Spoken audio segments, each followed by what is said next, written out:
berdasarkan sejarahnya ya, salah satu yang berpotensi besar untuk berkhianat itu kalau kita anggap dia masih Indonesia adalah klan Habib Alwi.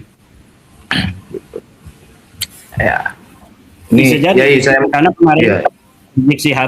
Rizik Sihab dan siapa Bahar Sumet itu mengompori masyarakat Indonesia akan kebijakan Presiden Republik Indonesia Bapak Prabowo ketika tidak menjadikan bencana di Sumatera itu bencana nasional. Dia memprovokasi begitu kuat bahwa katanya ini adalah kezaliman ketika bencana di Sumatera tidak tingkatkan statusnya menjadi bencana nasional karena bantuan dari luar negeri tidak bisa datang. Dia nggak paham politik regional, dia nggak paham politik global, dia nggak paham politik internasional. Konsekuensi apa yang akan terjadi jika kita berikan status bencana kemarin itu sebagai bencana nasional?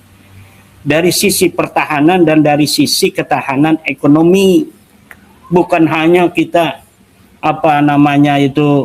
ngomong masalah bantuan tidak tersalurkan, bantuan belum sampai. Kita bangsa yang besar, Bapak Rizik. Kita kaya raya. Kita belum butuh itu dari luar negeri.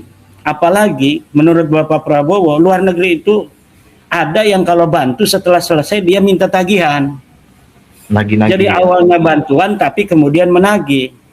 Ini kalau potensi bangsa kita sendiri kemudian kita gerakkan untuk membantu, maka insya Allah semua akan beres.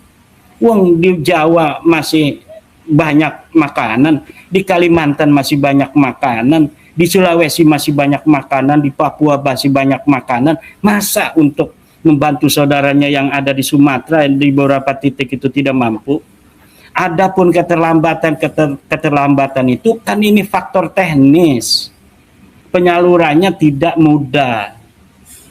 Ini jangan provokasi masyarakat bahwa pemerintah kita, bangsa kita Indonesia tidak memiliki rasa empati dan simpati terhadap saudaranya yang sedang kena musibah.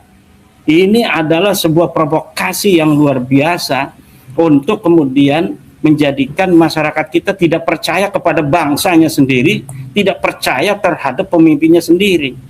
Ini orang-orang macam Rizik Sihab ini yang selalu membuat perpecahan di antara anak-anak bangsa kita, antara sesama anak bangsa, dan antara bangsa dengan pemimpinnya, yaitu para pimpinan negara kita. Dan ini saya kira orang semacam ini harus diterapkan pasal-pasal dalam KUHP yang baru itu. Kena ini orang-orang begini ini.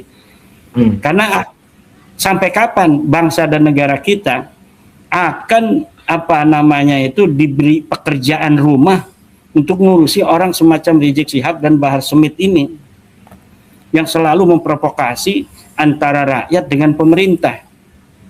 Dulu di zaman kakeknya Utsman bin Yahya justru membela-bela pimpinan-pimpinan negara kafir.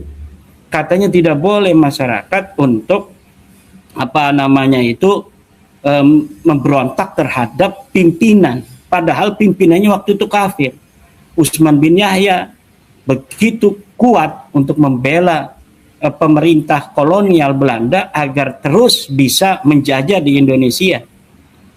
Nah, kenapa sekarang cucunya Rizik Sihab ini cucunya, ini cucu menantu ini Rizik Sihab mengawini cucunya Utsman bin Yahya. Kenapa justru sekarang tidak berpikiran semacam Utsman bin Yahya terhadap pimpinan negara yang muslim seperti Prabowo, dan dia adalah putra pribumi asli.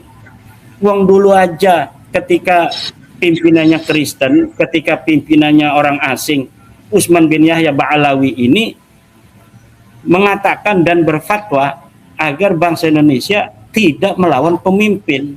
Kenapa mereka sekarang kepada pimpinan yang muslim dan pribumi tidak berfatwa semacam itu?